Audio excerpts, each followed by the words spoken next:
तो आज का हमारा टॉपिक है हैंड वॉशिंग। हैंड वॉशिंग क्या होती है, कुछ पता है? कैसे करनी चाहिए? कुछ आइडिया है आप लोगों को?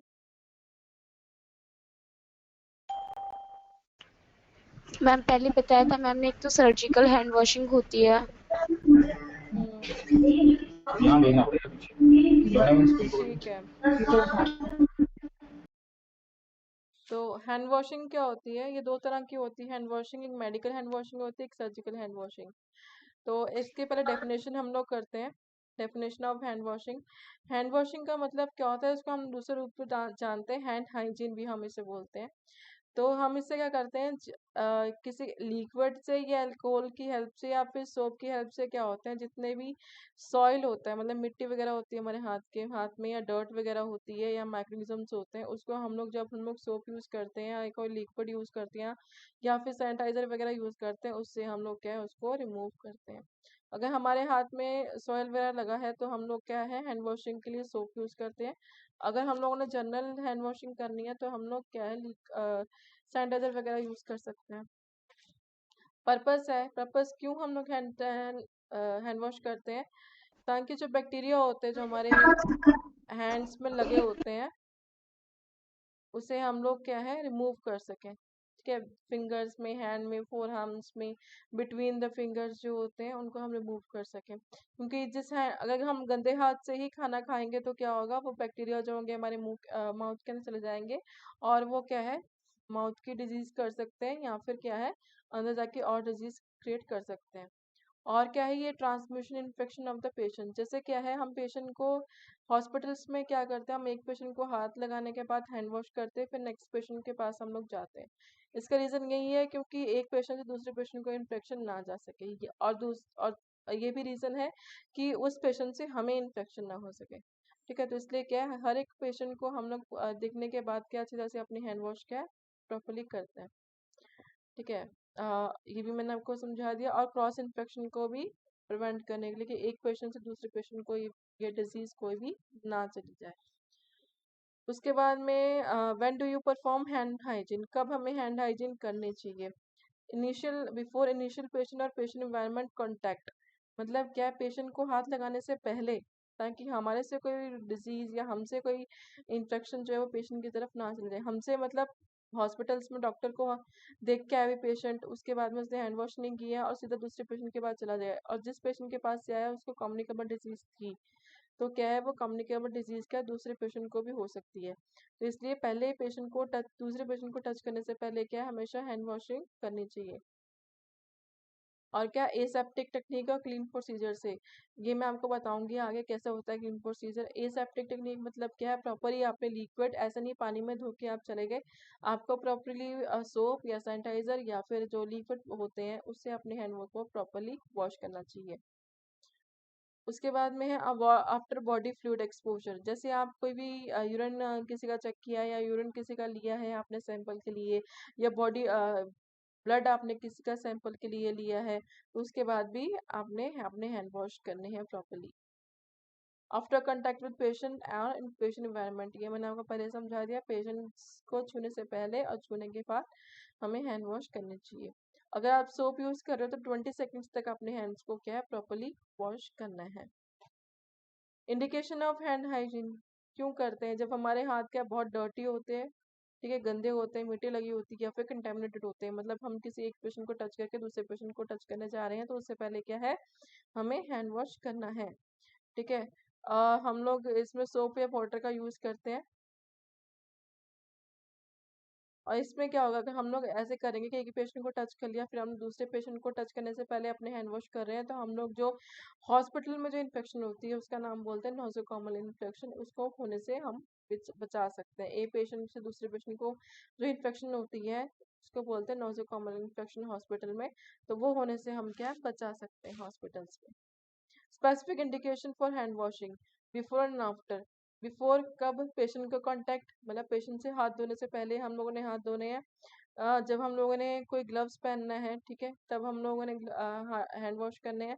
या फिर क्या है, कोई भी ओपन कैविटी करनी है के लिए ओपन कैविटी में कौन सी इंसर्ट करना हो, जैसे नेजल कैविटी, या फिर नोज में कुछ राइल्स ट्यूब्स होती हैं या यूरेथ्रिक कैथेटर्स होते हैं, कुछ भी ऐसे कैथेटर्स जो हमने ने इंसर्ट करने हो पेशेंट की बॉडी के अंदर, उससे पहले हम लोगों ने क्या हैंड वॉश करने हैं।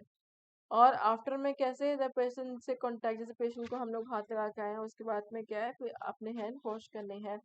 और जैसे हमने किसी का बॉडी फ्लूइड हमारे कांटेक्ट में आ गया, जैसे हम लोग किसी को आईवी फ्लूइड लगा रहे थे या सिरिंज या फिर कैनुला लगा रहे थे, उस वक्त थोड़ा सा फ्लूइड हमारे हाथ में लग गया है, उसके बाद भी हम लोगों ने हाथ अपने धोने हैं। या वुंड ड्रेस, हम लोगों ने किसी की वुंड ड्रेसिंग कर दी है, ठीक है, तो उसके बाद भी हम लोगों ने हाथ धोने हैं।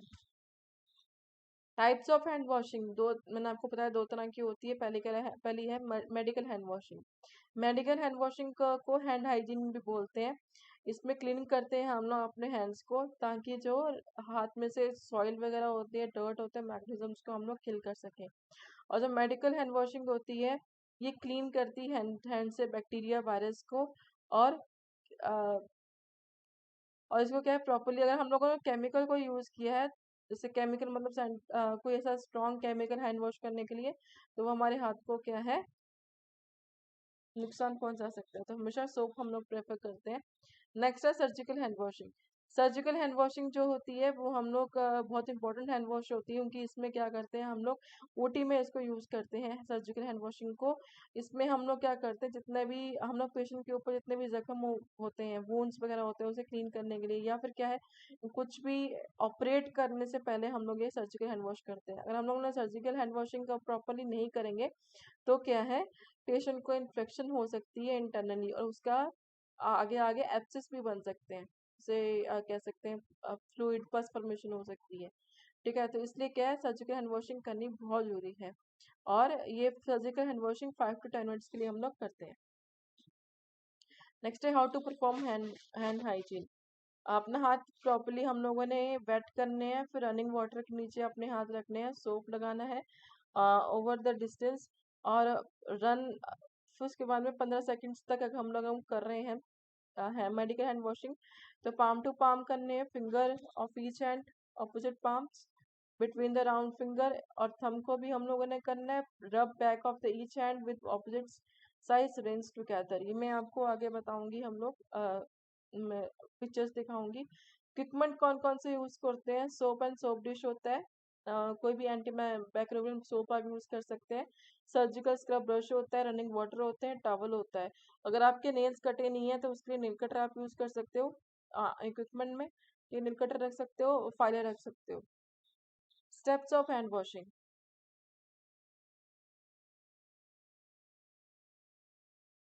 अच्छी तरह से हम लोगों ने जब हमेशा जब भी हम हैंड वॉशिंग करते हैं, मेडिकल हैंड वॉशिंग में हमेशा जो हमारी एल्बो होती है वो मोर कंटेमिनेटेड मानी जाती है एज कम्पेयर टू हैंड। ठीक है, तो अपना जो हैंड होता है उसको नीचे की तरफ रखते हैं और एल्बो को थोड़ा ऊपर की तरफ रखते हैं। ठीक है, और हम लोग क्या करते हैं, पाम टू पाम होता है, बिटवीन द फिंगर्स होता है। ठीक है, बैक उसके बाद में palm to palm, back of the hand. ठीक है, तो उसके बाद में बिटवीन द फिंगर्स, इंटरलॉकिंग।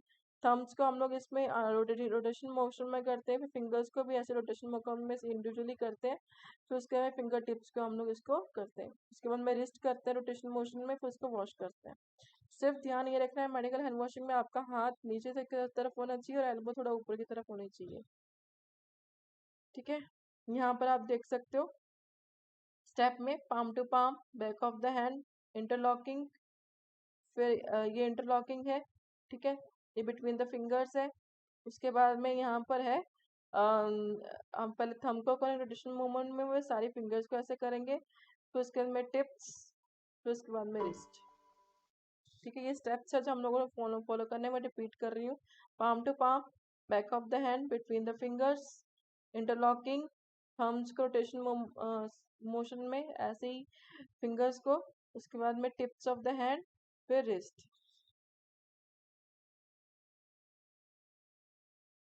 ये है सारे स्टेप्स जो मैं आपको पहले बता चुकी हूँ। सर्जिकल में हमेशा नीचे की तरफ, सॉरी, मेडिकल में नीचे की तरफ, और सर्जिकल में आपकी आर्म इस तरह होनी चाहिए ऊपर की तरफ, स्टार्टिंग टू एंड। ठीक है। इसका जो नल होता है वो ऊपर की टैप होती है, ऊपर की तरफ रखी होती है, सोप भी ऊपर की तरफ रखा होता है। आपने इसको ओपन करना है, सोप को अपने हैंड में अच्छे से लेदर बनाना है, अपने हाथ को ऊपर ही रखना है सर्जिकल में, ठीक है।